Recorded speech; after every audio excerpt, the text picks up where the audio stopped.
আর যারা আলেমদের গায়ে হাত তুলে, যারা আলেমদেরকে অপমান করে, যারা আলেমদেরকে মামলা দেয়, জেল দেয়, জুলুম দেয়, যারা আলেমের গায়ে হাত তুলে আলেমের কোরআনের কথা, দ্বীনের কথা বলতে গেলে যাদেরকে বাধা দেয়, আল্লাহ বলেন এরাই হলো ওই সমস্ত লোক যারা আমি আল্লাহকে ভুলে গিয়েছে। আর আমি আল্লাহকে ভুলে যাওয়ার কারণেই আজকে আমি আল্লাহ তাদের মধ্যে বিভিন্ন দলে, বিভিন্ন গ্রুপে বিভক্ত করে দিয়েছি। নিজেরা মারামারি হানাহানি করে তাদের মধ্যে অশান্তি বিরাজমান হয়েছে। আগেই বলছিলাম জামাতের মধ্যে যে ভাগ হয়েছে, দুই দলে মানে বিভক্ত হয়েছে। একটা হলো আলেম ওলামাদের দল, আর একটা হলো ইহুদি খ্রিস্টানদের দালাল। দালাল ইহুদি খ্রিস্টানদের দালাল, থেকে দূরে সরানোর জন্য, কোরআন থেকে বিভ্রান্ত করার জন্য মানুষকে ইহুদি খ্রিস্টানের দালাল এই বাংলার জমিনে টাকা দিয়ে দিয়ে সাত গ্রুপ নাম দিয়ে আমাদের বাংলার জমিনে প্রেরণ করছে। আমরা এই ইহুদি খ্রিস্টানদের দালালকে এক মুহূর্তের জন্য বাংলার জমিনে দেখতে চাই না, চাই না, চাই না। আমাদের ফলাফল ভালো, কর্ম খারাপ, ফলাফল খারাপ। এজন্য আল্লাহ তাআলা বলতেছেন আল ফাসাদু ফিল বাররি ওয়াল বাহরি বিমা কাসাবাত আইদিন নাস লিয়ুযিকাহুম মা'আল্লাযী আমিলু লাআল্লাহুম ইয়ারজিউন। যারা দুনিয়াতে ভালো কর্ম করবা আমি আল্লাহ তোমাকে ভালো বিনিময় দেব।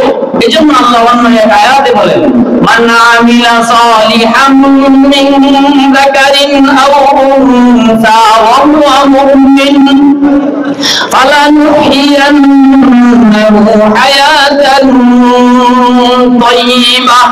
মহান আল্লাহ তাআলা আপনাকে আমাকে ডাক দিয়া বলেন হে আমার বান্দারা শোনো,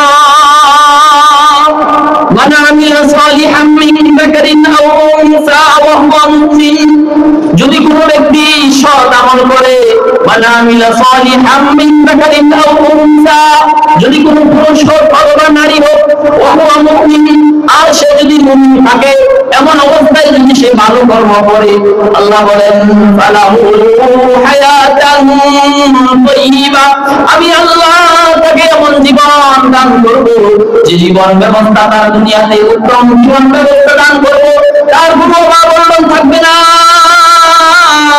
তার কোনো অশান্তি থাকবে না, তার কোনো সংসারে মারামারি হানাহানি কাটাকাটি থাকবে না, সন্তান কথা শুনবে না এরকম হবে না, বিবি কথা শুনবে না এরকম হবে না। আল্লাহ বলেন মান আমিলা সালিহাম মিন যাকারিন আও উনসা ওয়া হুয়া মুমিনুন ফালানুহইয়ান্নাহু হায়াতান তাইয়্যিবা। আল্লাহ বলেন কোন পুরুষ হোক অথবা নারী হোক, যদি সে মুমিন হয়, মুমিনের পাশাপাশি যদি সে নেক আমল করে, আল্লাহ বলেন আমি আল্লাহ তার জীবন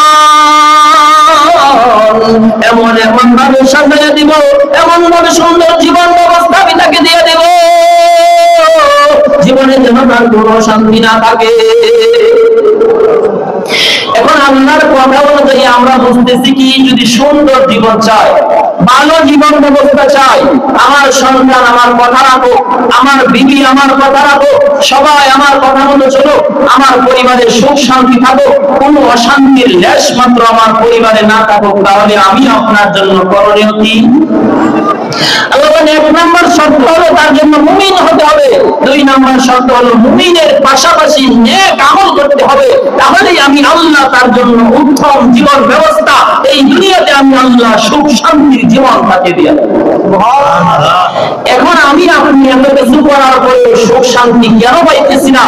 এটারও কারণ আছে। আল্লাহ তাআলা বলেন ومن أعرض عن ذكري فإن له معيشة ضنكا ونحشره يوم القيامة أعمى قال رب لم حشرتني أعمى وقد كنت بصيرا قال كذلك أتتك آياتنا فنسيتها وكذلك اليوم تنسى।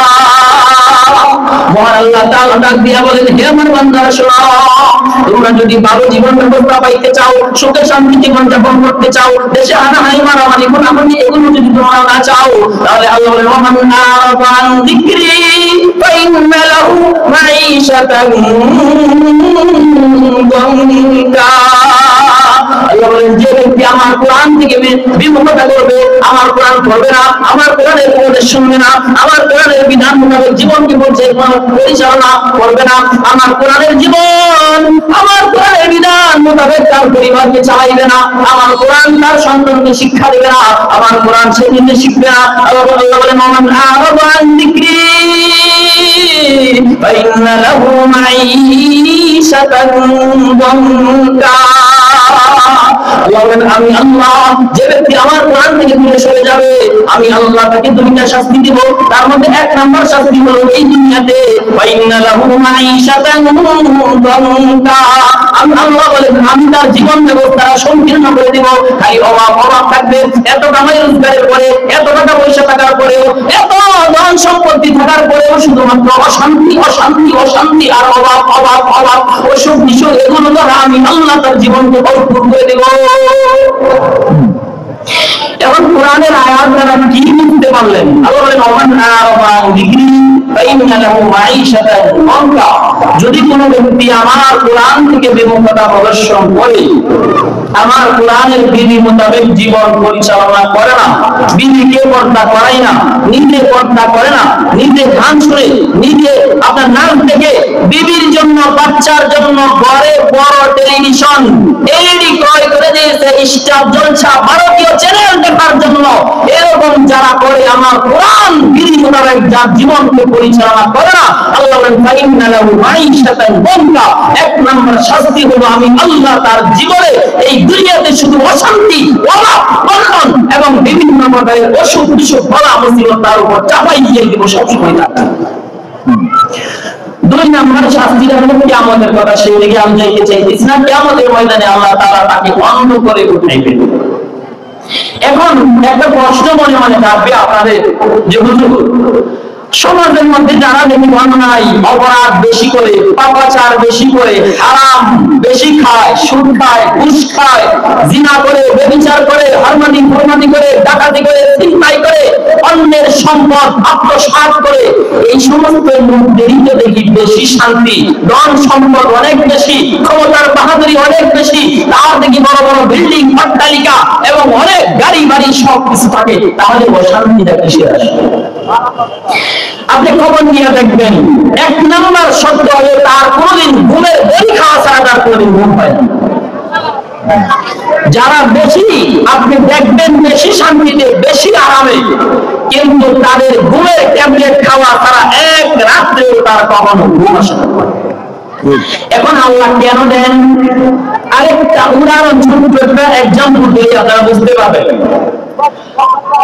যখন আপনার দেখবেন যে কুরবানি আসে, আপনার একই সাথে একটা মনে করেন যে আপনার যে গুহাল ঘর, এতে একটা ষাঁড়ও আছে, একটা গাভীও আছে। লক্ষ্য করে শুনবেন কথা। তখন এই যে গাভী আর ষাঁড় একসাথে থাকে, তখন ষাঁড়ের যত্নটা বেশি থাকে না গাভীর যত্নটা বেশি থাকে?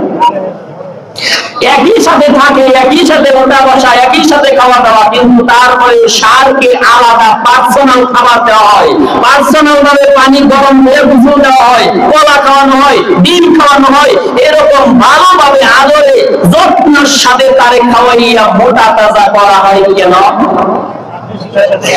ষাঁড়কে এত আদরের কারণ হলো সামনে ঈদ আসতেছে, তাকে কুরবানি দেওয়া হবে, তাকে জবাই করা হবে, এই জন্য জবাইয়ের জন্য তাকে এত আরাম আয়েশে খাওয়াইয়া বড় মোটা তাজা বানানো হচ্ছে। আর গাভীকে মোটা তাজা বানানো হচ্ছে না কেন? তাকে সামনের ঈদে জবাই দেওয়া হবে না, কুরবানি দেওয়া হবে না, সে তার গোহালে অনেক দিন থাকবে, তাকে দিয়ে আরো উপকার লাভ করবে, মালিক তাকে অন্তর দিয়ে ভালোবাসে। আর ষাঁড়কে ভালোবাসে অন্তর দিয়ে না, ষাঁড়কে ভালোবাসে টাকার জন্য, মানে ঈদ আসলে খাওয়ান বেশি দিলে টাকা বেশি হবে, এজন্য।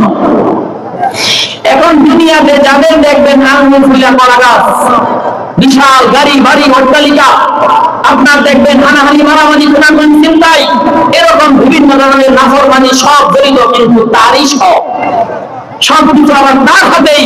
আল্লাহ বলেন একে এত কিছু দেওয়ার আমার কারণ হলো একে আমি আদর করে দেই না, ভালোবেসে দেই না, এর সামনে বিপদ আছে, একে মারার জন্য, একে আমি ধ্বংস করার জন্য এই পরীক্ষা আমি দিয়েছি। আল্লাহ এক আয়াতে বলেন, আলাম্মা নাসু মা যুকিরু বিহি ফাতাহনা আলাইহিম আবওয়াবা কুল্লি শাই হাত্তা ইযা ফারিহু বিমা উতু আখাযনাহুম বাগতাতান ফাইযা হুম মুবলিসুন। আল্লাহ তাআলা আপনাকে আমাকে ডাক দিয়া বলেন, হে আমার বান্দারা শোনো, আলাম্মা নাসু মা যুকিরু বিহি ফাতাহনা আলাইহিম আবওয়াবা কুল্লি শাই ফালাম্মা নাসু মা যুকিরু বিহি। যখন আমার বান্দাদেরকে আমার কোরআনের দ্বারা, নবীজির হাদিসের দ্বারা যখন তাদেরকে উপদেশ দেওয়া হয়, যখন ওয়াজ করা হয়, মাহফিলের দিকে আসার জন্য ডাকা হয়, কোরআন শিক্ষার দিকে যখন আসার জন্য ডাকা হয়, ইলমে দ্বীন শিক্ষা করার জন্য ডাকা হয়, এবং নামাজের জন্য যখন ডাকা হয়, হারাম ছেড়ে দেওয়ার জন্য যখন ডাকা হয়, আল্লাহ বলেন ফালাম্মা নাসু মা যুকিরু বিহি, যখন সে এই উপদেশগুলি ভুলে যায়, কি করে? যখন তাকে আল্লাহর কোরআনের দ্বারা, নবীর হাদিসের দ্বারা যখন উপদেশ দেওয়া হয়, ভালো পথের দিকে ডাকা হয়, তখন আল্লাহ কি বলেন, ফালাম্মা নাসু, যখন সে তা ভুলে যায়, কি করে? ভুলে যায়। এখন ভুলে গেলে করণীয় কি? তাকে শাস্তি দেওয়া না, আল্লাহ পাল্টা দিয়েছেন। আল্লাহ বলেন ফালাম্মা নাসু মা যুকিরু বিহি ফাতাহনা আলাইহিম আবওয়াবা কুল্লি শাই। আল্লাহ বলেন যখন আমার বান্দাদেরকে যখন বিভিন্ন ভাবে উপদেশ দেওয়া হয়, যখন নসিহত করা হয়, তারা যখন নসিহতগুলি ভুলে যায়, আমি আল্লাহকে যখন কোনো পরোয়া করে না, আমি আল্লাহকে মানার মতো দরকার মনে করে না, আমি আল্লাহকেও না, আমি আল্লাহর চাইতে তার ক্ষমতা কম না, তার টাকা পয়সার কোনো অভাব নাই, গাড়ি বাড়ির অভাব নাই, সম্পদের অভাব নাই, সন্তান 5টা 500টা ধরে বড় বড় চাকরি করে, এই জন্য আল্লাহকে আমার দরকার নাই, নামাজের দরকার নাই, রোজার দরকার নাই, হজের দরকার নাই, যাকাতের দরকার নাই, আমার শুধু দুনিয়া আর দুনিয়া। আল্লাহ ফাতাহনা আলাইহিম আবওয়াবা কুল্লি শাই।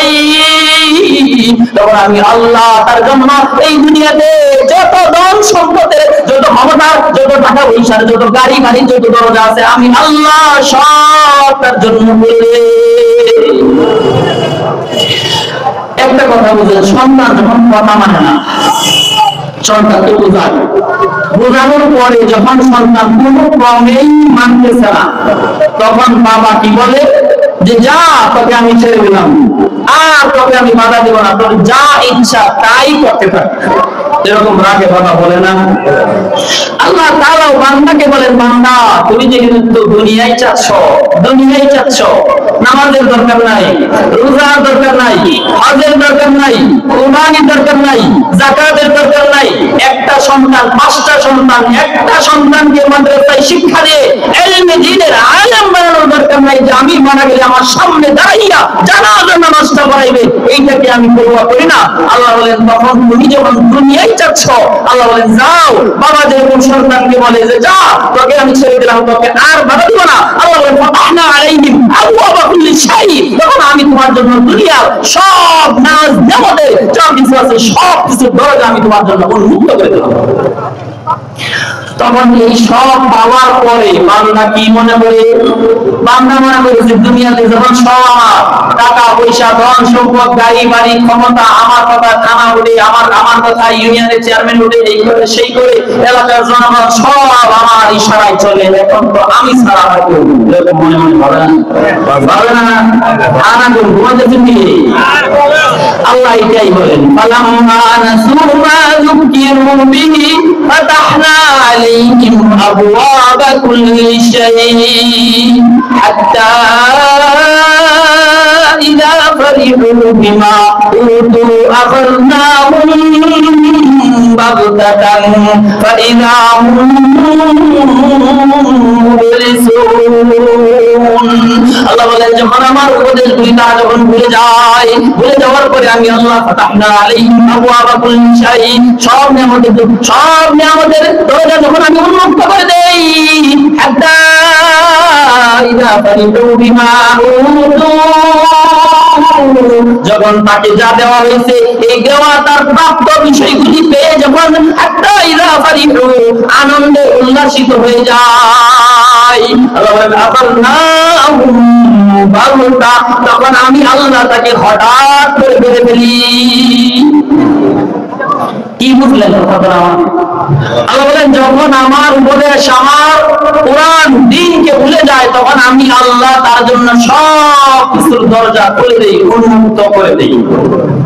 উন্মুক্ত হওয়ার পরে ধন সম্পদ, বাড়ি বাড়ি, টাকা পয়সা, ক্ষমতা পাওয়ার পরে যখন হাত্তা ইলা ফারিদু বিমা উরদু আসাদনাহুম, যখন আমার দেওয়া বস্তু পাইয়া যখন সে আনন্দে আত্মহারা হয়ে যায় যে আমি তো এখন বিশাল উপরে উঠে গেছি, আমার যেতে বড় আর কেউ নাই, এই জন্য আল্লাহ বলেন আখাযনাহুম বাগতা, তখন আমি হঠাৎ করে বলে ফেলি ফাইদাহুম মুবলিসুন, ফলে সে নৈরাশ হয়ে যায়। এটা কি হয়ে গেল?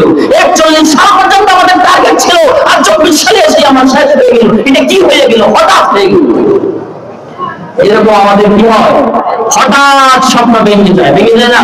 স্বপ্ন তো দেখতেই পারে। এই যে এখানে আছেন, এখন যদি বাড়িতে গিয়া যদি ঘুমাইলেন, ঘুমাইয়া দেখলেন মনে করেন না বিরাট সভা জমছে, সবার মধ্যে বইয়া বইয়া মনে করেন আমি আপনার দেখা গেছে ভোট খাইতেছি, এরকম স্বপ্ন দেখলেন। কিছুক্ষণ পরে হঠাৎ করে স্বপ্ন ভাঙলো, ভাঙে দেখলেন যে বালিশের ভিতরে যে তোলার ভিতরে যে আপনার ছোট ছোট বিচি থাকে, বালিশ দিয়ে বিচি খেতেছে। এরকম হইতে পারে না? স্বপ্ন তো মানুষ কত কিছু দেখতে পারে। এই জন্য আল্লাহ তাআলা বলেন যখন আমার দেওয়া বস্তু পাইয়া আনন্দে আত্মহারা হয়ে যায়, তখন আমি আল্লাহ তাকে হঠাৎ করে ধরে ফেলি। একটা ছোট্ট উদাহরণ দিতে হয়।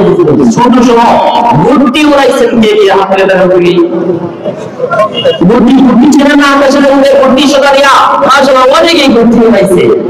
এই ঘুরতিটা যে উড়ানো হয়, তখন ঘুরতিটাকে যখন আকাশে সুতা দিয়ে যখন ছাড়া হয়, তখন ঘুরতি যখন কাছে থাকে, নিচে থাকে, তখন ঘুরতি কি করতে থাকে? তখন নড়ানড়ি করতে থাকে। আমরা বলি কান্তায়, কান্তাই গেছে, কান্তায় ঘুরতি কি চায়? তখন আমরা বলি সুতা চায়। ঘুরতি কি চায়? এদিকে এদিকে এদিকে ঘুরতি কি চায়? সুতা চায়, সুতা চায়। তখন কি করি আমরা? আরো সুতা দেই, আরো সুতা দেই। সুতা যখন ছাড়তে থাকি আর ঘুরতি উপরের দিকে উঠতে থাকে, ঘুরতি উপরের দিকে উঠতে থাকে, কান্তা নাড়াইতে থাকে আর আমরা সুতা দিতে থাকি, তখন ঘুরতি উপরের দিকে উঠতে থাকে। উঠতে উঠতে উঠতে উঠতে এক পর্যায়ে এমন হয় ঘুরতি যখন বিশাল উপরে উঠে যায়, তখন ঘুরতি আর নড়াচড়া করে না, চুপ করে বসে থাকে। বৈশা ঘুরতি মনে মনে চিন্তা করতে থাকে আমার 60 সাল পর্যন্ত আমি এখানে আছি, এখানে আমি অবস্থান করছি, আমাকে এখানে নামানোর মতো কেউ নাই। আমি দুনিয়ার কাউকে বড় এখন বড়ুয়া করি না, কারণ আমার স্থান এখন আকাশে। এরকম বুদ্ধি মনে মনে ভাবতে থাকে না? বুদ্ধি কিন্তু জানে না যে বুদ্ধির সুতা যে আপনার কি বলেন এটাকে কাটি না লাসি যেটাই বলেন যে মালিকের হাতে, তখন বুদ্ধি যখন চাইতে থাকে সুতা, চাইতে থাকে মালিক দিতে থাকে, মালিক দিতে থাকে, তখন বুদ্ধি উঠতে উঠতে শেষ প্রান্তে উঠিয়া বুদ্ধি মনে মনে চিন্তা করতে থাকে যে এখন আর আমার নামার কোনো চান্স নাই, কারণ আমি তো আকাশে আর মালিক হইল জমিনে, এই জন্য আমাকে নামাইতে পারবে না। তখন বুদ্ধি নীরব নিস্তব্ধ হয়ে বসে যায় না? সন্ধ্যাবেলায় মালিক যখন বুদ্ধিকে নামাইতে চায়, তখন সুতার লাসি যখন টানতে থাকে, তখন বুদ্ধি কি কর? আমি আসবো না, আমি আসবো না, বুদ্ধি হারায় না?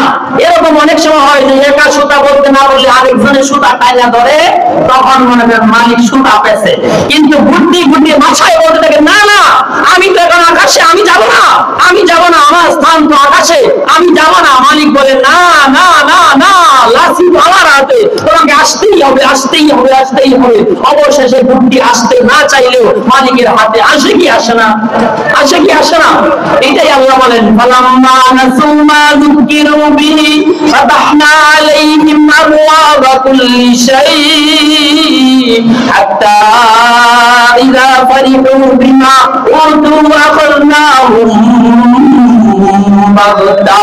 আল্লাহ বলেন যখন আমার দেওয়া উপদেশগুলি আমার বান্দারা ভুলে যায়, ভুলে যাওয়ার পরে যখন সে যখন বুদ্ধির মতো যখন আকাশে উঠতে চাই, আল্লাহ বলেন ফাতাহনা আলাইহিম আবওয়াবা কুল্লি শাই, তখন আমি তাকে সুতা দিতে থাকি, সুতা দিতে থাকি। আগে তুমি কি ছিলা? মেম্বার ছিলা, এখন তুমি চেয়ারম্যান হতে চাও, আল্লাহ বলেন যাও যাও যাও, আমি তোমাকে চেয়ারম্যান বানাইয়ে দিলাম।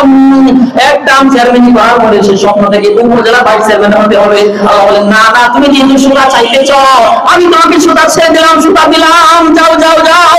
তখন দেখা যায় সে উপজেলা ভাইস চেয়ারম্যান হয়। ভাইস চেয়ারম্যান হওয়ার পরে মনে মনে স্বপ্ন থেকে না না না, মালিক যেহেতু আমাকে সুতা দিতেই আছে, সুতা দিতেই আছে, আমাকে উঠতেই হবে, উঠতেই হবে। আমি তো চান্স পাইছি, আমাকে নিতেই হবে। নামাজ রোজার দরকার নাই, আমার কোনো বড় কাজ দরকার নাই, আমাকে উঠতেই হবে। তখন সামনে চান্স সে উপজেলা চেয়ারম্যান হয়। আল্লাহ বলেন যে যাও, আমি তোমাকে সুতা দিয়ে দিলাম, সুতা দিয়ে দিলাম। তখন সে আগামী চান্সে চিন্তা করে না না, চেয়ারম্যান হইয়া আমি যে খাওয়া খাইতেছি, এই খাওয়া দিয়া তো আমার পকেট ভরে না, এই জন্য আমাকে এমপি হতে হবে, আমাকে এমপি হতে হবে। আল্লাহ বলেন যাও যাও, সুতা আমি ছাড়তেই আছি, তুমি উঠতে থাকো।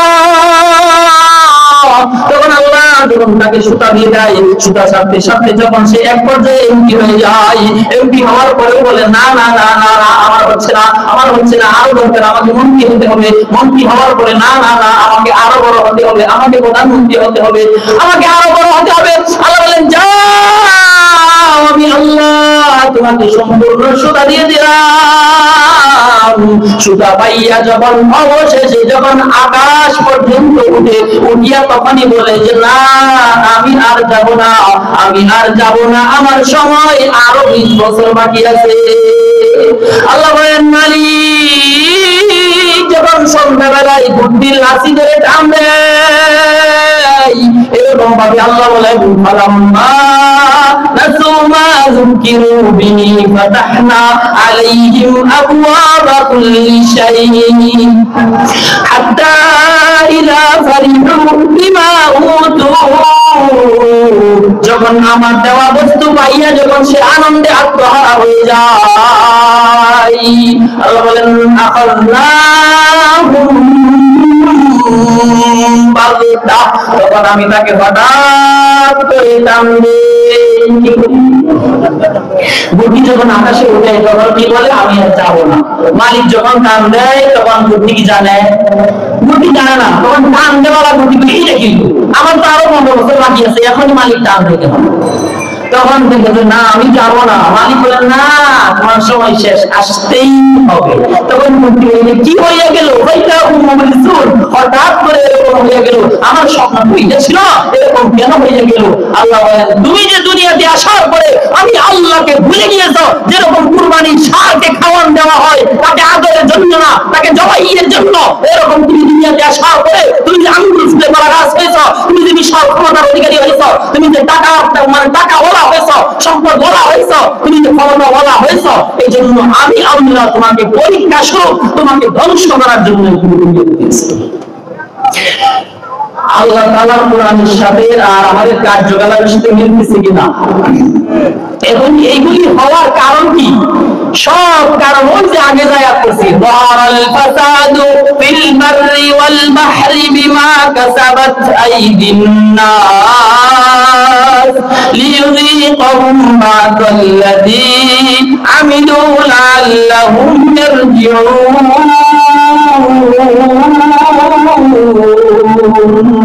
আল্লাহ তাআলা বলেন এগুলো হলো সব তোমাদের হাতের কামাই। তোমরা আমি আল্লাহর কাছে যেরকম চাইছো আমি আল্লাহ তোমাদেরকে এরকম দিয়েছি। তোমরা যেরকম শাসক চাইবা আমি আল্লাহ তোমাদেরকে এরকমই দিব।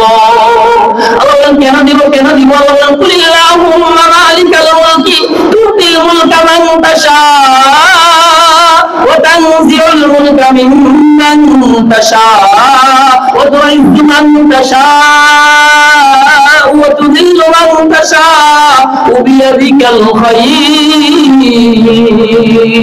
আল্লাহ বলেন হে নবী আপনি জানাইয়ে দেন, আপনি এই কথা বলেন আল্লাহুম্মা মালিকাল মুলক, এই সমস্ত পৃথিবীর সমস্ত রাজত্বের মালিক হলেন আল্লাহ।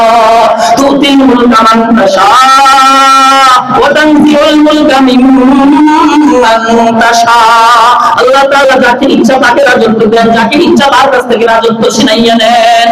এখন বলেন আল্লাহর হাতে যদি রাজত্ব, তাহলে আল্লাহ আমাদের কেমন শাসক কেন দেন যে আমাদের উপর জুলুম করে, আমাদের চাওয়া পাওয়া আমাদের পুরা করে না, আমাদের সেবা যত্ন করে না, আমাদের খোঁজ খবর নেই না? আল্লাহ তাআলা এমন শাসক আমাদের উপর কেন দেন, কেন দেন, কেন দেন? আল্লাহ বলেন যাহারাল ফাসাদু ফিল বাররি ওয়াল বাহরি মা কাসাবাত আইদিন নাস তোমাকে এরকম শাসক দেওয়ার অর্থ হলো তোমার হাতের কামাইয়ের কারণে আমি যখন নির্বাচন আসে তখন আমি আপনি ওপেন চা পান সিগারেট বিড়ি যা আছে সব যে খাই আমার আপনাদের সঙ্গে খায় মানে চা পান আসে মানে যখন নির্বাচন আসে তখন বাজারে দোকানে দেখবেন লোকের অভাব নাই, কারণ জানি এই সময় গেলে কোন চা পান জীবনে চা খায় না, এইগুলো চা খায় বলে কিন্তু বাড়তে দেয় না ওই চা খেয়েছি পাঁচটা মানে জীবন নষ্ট হয়ে গেছে। এই জন্য এই যে চা পান বিড়ি সুরট এরপরে আবার লাস্টে বাড়িতে প্যাকেট করে মুসলমান বইয়া বাড়িতে দিয়ে দিয়ে যে আসে আমি আপনি যে এত আনন্দের সাথে খাই, এটা কি আমার আপনার বাপ দাদা সম্পত্তি খায়? এই নির্বাচনের আগে 1 কোটি টাকা খরচ করাইয়ে যে আমি নির্বাচন করাইলাম, এই টাকা যখন আমার আপনার চাল গাছ বিক্রি করে একটু তারা উপার্জন করবে নাকি বলেন? এই জন্য যেমন জনগণ এমন শাসক। আল্লাহ তোমাদের হাতের কামাইয়ের কারণে তোমরা যে নির্বাচনের আগে কামাই নিজেরা করে পেয়েছো, আগে পেট নিজেকে ভর্তি করে দিয়েছো, এই জন্য তোমাদের সম্পদ বাইরে বাইরে এখন চেয়ারম্যান মেম্বার তাও এখন গোষ্ঠী চেয়ারম্যান মেম্বার না আগে আমরা না। এই জন্য আগে নিজে ঠিক হতে হবে। কি হতে হবে? আগে নিজে ঠিক হতে হবে। আল্লাহ বলেন আমি আল্লাহ যখন তোমরা ঠিক হইয়া যাইবা তখন তোমাদের জীবন ব্যবস্থা তোমাদের উপরস্থ যারা থাকবে আমি সব দিনদার আল্লাহ ওয়ালা মুত্তাকি পরহেজগার সব আমি তোমাদেরকে দিয়ে দেব। আল্লাহ এক আয়াতে এটাও বলেন ওয়ালাউ আন্না আহলাল কুরা আমানু ওয়াত্তাকাউ লাফাতাহনা আলাইহিম বারাকাতিন মিনাস সামাই ওয়াল আরদ। আল্লাহ বলেন যখন কোন এলাকার জনগণের লোকেরা ওয়ালাউ আন্না আহলাল কুরা আমানু ওয়াত্তাকাউ, আল্লাহ বলেন যখন কোন এলাকার লোকেরা ঈমান আনে, কি করে? ঈমান আনে, ওয়াত্তাকাউ এবং আমি আল্লাহকে ভয় করে, আমি আল্লাহকে ভয় করে। এখন আল্লাহকে ভয় করলে কি কি করা যাবে? আল্লাহকে যদি কেউ ভয় করে তাহলে তার তো নামাজ নাই, কি বলেন? তার তো রোজা নাই, কারণ আল্লাহকে ভয় করে আল্লাহ তাকে মাফ করে দেবে। আল্লাহকে ভয় করলে সুদ খাওয়া যাবে না, কি বলেন? আল্লাহকে ভয় করলে ঘুষ খাওয়া যাবে না, কি বলেন? আল্লাহকে ভয় করলে টেবিলের নিচ দিয়ে আপনার চিনির খাম নেওয়া যাবে না, কি বলেন? আল্লাহকে ভয় করলে এক সাক্ষ্য দিয়ে 1 লক্ষ টাকার মতো ঘুষ খাওয়ার দুঃসাহস করা যাবে না, কি বলেন? আল্লাহকে ভয় করলে মদ খাওয়া যাবে না, কি বলেন? আল্লাহকে ভয় করলে জিনা করা যাবে না, কি বলেন? আল্লাহকে ভয় করলে আপনি ওপেন চাঁদাবাজি করতে পারবেন না, কি বলেন? আল্লাহকে ভয় করলে আপনি জনগণের সম্পদ আত্মসাৎ করে খাইতে পারবেন না, কি বলেন? আল্লাহকে ভয় করলে আপনি জনগণ হইয়া চেয়ারম্যান মেম্বার এমপি মন্ত্রীর মাল অন্যায়ভাবে আত্মসাৎ করে খাইতে পারবেন না, কি বলেন? আপনি আল্লাহকে ভয় করলে মদের ব্যবসা করতে পারবেন না, কি বলেন? আপনি আবার ট্যাবলেটের ব্যবসা করতে পারবেন, জোয়ার আড্ডা জমাইতে পারবেন, জুয়া খেলার বাজি ধরতে পারবেন, এরকম গানের নাচের আসর করতে পারবেন না, কি বলেন? আল্লাহকে ভয় করলে সবগুলি করা যায় না, সব জায়গায় তুমি কি বলেন? মাশাআল্লাহ, ওয়াজ বুঝতেছেন না? এই কথাটাই আল্লাহ বলেন ওয়ালাউ আন্না আহলাল কুরা আমানু ওয়াত্তাকাউ লাফাতাহনা আলাইহিম বারাকাতিন মিনাস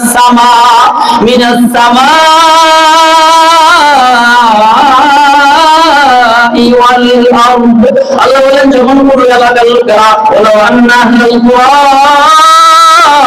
আমানু, যখন কোন এলাকার লোকেরা যখন ঈমান আনবে ওয়াত্তাকাউ এবং আল্লাহ তাআলাকে ভয় করবে লাফাতাহনা আলাইহিম, আল্লাহ বলেন ওয়ালাউ আন্না আহলাল কুরা আমানু ওয়াত্তাকাউ লাফাতাহনা আলাইহিম বারাকাতিন মিনাস সামাই ওয়াল আরদ। যখন কোন এলাকার লোকেরা ঈমান আনবে এবং আমি আল্লাহকে ভয় করবে তখন আল্লাহ বলেন লাফাতাহনা আলাইহিম বারাকাতিন মিনাস সামা, তখন আমি আল্লাহ আকাশ এবং জমিনের যত নিয়ামতের দরজা আছে, যত বরকতের দরজা আছে আমি আল্লাহ সব খুলে দেব। তাহলে আগের আয়াতের মধ্যে কি বললেন? যখন বান্দা আল্লাহকে ভুলে যাবে তখন আল্লাহ তাআলা তাকে কি করবেন? দুনিয়াতে অনেক বড় ধনী ক্ষমতার অধিকারী বাহাদুরি সব কিছু দিয়া দেবে। দিয়া দেওয়ার পরে যখন এইগুলি পাইয়া যখন বুদ্ধির মতো আকাশে উড়ে বলল দেন দিয়া এখন আমাকে আর কেউ পাবে না, তখন আল্লাহ তাআলা বলেন তখন আমি তাদেরকে হঠাৎ করে ধরে ফেলব। আর পরের আয়াতে আল্লাহ বলেন আমানু ওয়াত্তাকাউ, যদি কোন এলাকার লোকেরা আমি আল্লাহর উপরে ঈমান আনে ওয়াত্তাকাউ এবং আল্লাহ তাআলাকে ভয় করে, আল্লাহ তাআলাকে ভয় করলে আগে যে কথাগুলি বললাম একটাও করা যাবে না, একটাও করা যাবে না। এই কাজগুলি যখন করবে না, আমি আল্লাহকে ভয় করবে, তখন আল্লাহ বলেন লাফাতাহনা আলাইহিম বারাকাতিন মিনাস সামাই ওয়াল আরদ, তখন আকাশ এবং জমিনের যত বরকতের দরজা আছে আমি আল্লাহ সব খুলে দেব। তখন আপনি এক জমিনে এক কাঠা জমিনে ধান লাগাইছিলেন, আপনার আশা ছিল 5 মণ, দেখবেন কাটিয়া শুকাইয়া দেখবেন ধান হয়ে গেছে 7 মণ। কেমন 7 মণ? এক খেতে কার্বন করছিলেন, কার্বনের আশা ছিল যে এক কাঠা জমিন থেকে আমি মোট 20 মণ কার্বন মানে পাওয়ার আশা। তখন আপনি মানে যখন খেতে সময় শেষ হবে তখন আপনি দেখবেন আপনার কার্বন 30 টাকা। আল্লাহ ফাতাহনা আলাইহিম বারাকাতিন মিনাস সামাই ওয়াল আরদ, আকাশ এবং জমিনের যত বরকতের দরজা আছে আমি আল্লাহ সব তোমাদের জন্য খুলে দেব। এই জন্য না যখন আল্লাহকে ভুলে যাও তখন আল্লাহ তাআলা আমাদের মধ্যে ফিতনা ফাসাদ খুন খারাপি মারামারি হানাহানি, বাবা সন্তানকে হত্যা করবে, সন্তান বাবাকে হত্যা করবে, আপনার দেখবেন নিজেরা নিজেরা ভাইয়ে ভাইয়ে খুনাখুনি মারামারি হানাহানি দলাদলি বিভিন্ন ভাবে দেশের মধ্যে অত্যাচার জুলুম নির্যাতনের স্টিম গুলা চালাইতে থাকবে, মানুষের মধ্যে শান্তি থাকবে না, অশান্তি থাকবে, মানুষ ঘুমাইতে পারবে না, মানুষ আপনার অন্যায়ের মধ্যে ডুবে থাকবে, মানুষ দিনদার আল্লাহ ওয়ালা হবে না, ভালো কোন কাজের দিকে তারা কখনো চিন্তা ভাবনাও করবে না। এরকম ইহুদি খ্রিস্টানদের দালাল আল্লাহ তাআলার হুকুমেই আমাদের মধ্যে ঢুকে যাবে। বর্তমানে আপনারা শুনছেন যে জিনিস নিয়ে এই বাংলার জমিনে কোনোদিন দ্বিমত ছিল না, এখন সেটার মধ্যে দ্বিমত ঢুকে গেছে তাবলীগ জামাত নিয়ে। এই তাবলীগ জামাতের মধ্যে কোনো রাজনীতি ছিল না, কোনো দ্বিমত ছিল না, সব একমতে অনুসারী ছিল। আর এখন আল্লাহ তাআলা আমরা আল্লাহকে ভুলে যাওয়ার কারণে আল্লাহ আমাদের উপর গজব স্বরূপ ইহুদি খ্রিস্টানদের দালাল দিয়ে একটা পার্টি আমাদের জন্য তৈরি করে দিয়েছেন সাত গ্রুপ। যে সাত গ্রুপের কারণে আজকে আমাদের তাবলীগ ওয়ালারা সব আলাদা হয়ে খান হয়ে তাবলীগ ওয়ালা আলেমদের থেকে বিচ্ছিন্ন হয়ে যাচ্ছে। আলেমদের থেকে যখন বিচ্ছিন্ন হয়ে যাবে তখন একমাত্র আলেমদের রাস্তা ছাড়া যদি ভিন্ন কোনো পথ কেউ অবলম্বন করে তাহলে সেই রাস্তা কখনো সিরাতুল মুস্তাকিমের রাস্তা হতে পারে না, আর সেই রাস্তা কখনো জান্নাতের রাস্তা হতে পারে না। আর যারা আলেমদের গায়ে হাত তুলে, যারা আলেমদেরকে অপমান করে, যারা আলেমদেরকে মামলা দেয়, জেল দেয়, জুলুম দেয়, যারা আলেমের গায়ে হাত তুলে আলেমের কোরআনের কথা দ্বীনের কথা বলতে গেলে যাদেরকে বাধা দেয়, আল্লাহ বলেন এরাই হলো ওই সমস্ত লোক যারা আমি আল্লাহকে ভুলে গিয়েছে। আর আমি আল্লাহকে ভুলে যাওয়ার কারণেই আজকে আমি আল্লাহ তাদের মধ্যে বিভিন্ন দলে বিভিন্ন গ্রুপে বিভক্ত করে দিয়েছি। নিজেরা মারামারি হানাহানি করে তাদের মধ্যে অশান্তি বিরাজমান করে। ওই যে আগেই বলছিলাম ওমান আরাদান যিকরি ফাইন্না লাহু মাঈশাতান দনকা, আল্লাহ বলেন যখন আমার কোরআনকে বলে যাবে তখন আমি আল্লাহ তাদের জীবন সংকীর্ণ করে দেব, মানে তাদের মধ্যে অশান্তি বিরাজ করবে, মারামারি হানাহানি খুনাখুনি এগুলি চলতে থাকবে, সমাজে অশান্তি থাকবে, মসজিদে গিয়ে অশান্তি নাই, বাড়িতে গিয়ে অশান্তি নাই, বাজারে গিয়ে অশান্তি নাই, মাদ্রাসায় আপনার শান্তি নাই, দেশেও শান্তি নাই, এরকম সব জায়গায় অশান্তি বিরাজমান করবে। এর একমাত্র কারণ কি? আল্লাহ তাআলা দেওয়া উপদেশ আমাদের ভুলে যাওয়ার কারণে। আমার কথাগুলি বুঝতে পারছেন? এই জন্য আমি ওই বিষয়ে যাইতে পারলাম না। তাবলীগ জামাতের মধ্যে যে ভাগ হয়েছে, দুই দলে মানে বিভক্ত হয়েছে, একটা হলো আলেম উলামাদের দল, আর একটা হলো ইহুদি খ্রিস্টানদের দালাল।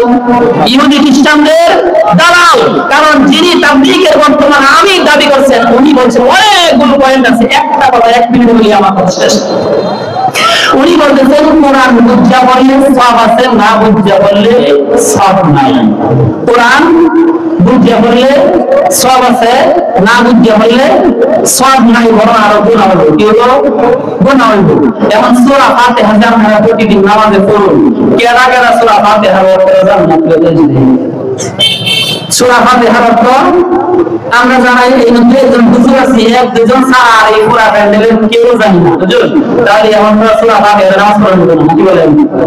সূরা ফাতিহা ছাড়া, কোরআন ছাড়া বাংলা কোনো কবিতা বানাইয়া এটা দিয়ে নামাজ পড়ব, রাজি আছেন না সবাই? তাহলে এই কথা বলিয়া উদ্দেশ্য হলো যে জনগণ, মানুষ কোরআন বলে অর্থ বুঝবে না, এই জন্য চিন্তা করবে আমি এক পারা পড়লে আমার এক ঘন্টা সময় লাগে, যেহেতু এই পারা পড়লে আমার সব নাই, পরিবর্তে আরো বাড়বে, এই জন্য আমার কোরআন পড়ে কোনো লাভ নাই, কোরআন পড়ার আমার দরকার নাই। কোরআন থেকে দূরে সরানোর জন্য, কোরআন থেকে বিভ্রান্ত করার জন্য মানুষকে ইহুদি খ্রিস্টানের দালাল এই বাংলার জমিনে টাকা দিয়ে দিয়ে সাত নাম দিয়ে আমাদের বাংলার জমিনে প্রেরণ করছে। আমরা এই ইহুদি খ্রিস্টানদের দালালকে এক মুহূর্তের জন্য বাংলার জমি দেখতে চাই না, চাই না, চাই না। আমরা যদি মরতে হয়, আমরা আলেমদের সাথে কি মরতে রাজি আছি ইনশাআল্লাহ। কে রাজি আছেন হাত তোলেন। আল্লাহ তাআলা আমাদের সবাইকে দ্বীনের জন্য হকের উপর কবুল করেন, সকলে বলেন আমিন। ওয়া মা আলাইনা ইল্লাল বালাগ। আসসালামু আলাইকুম ওয়া রাহমাতুল্লাহ।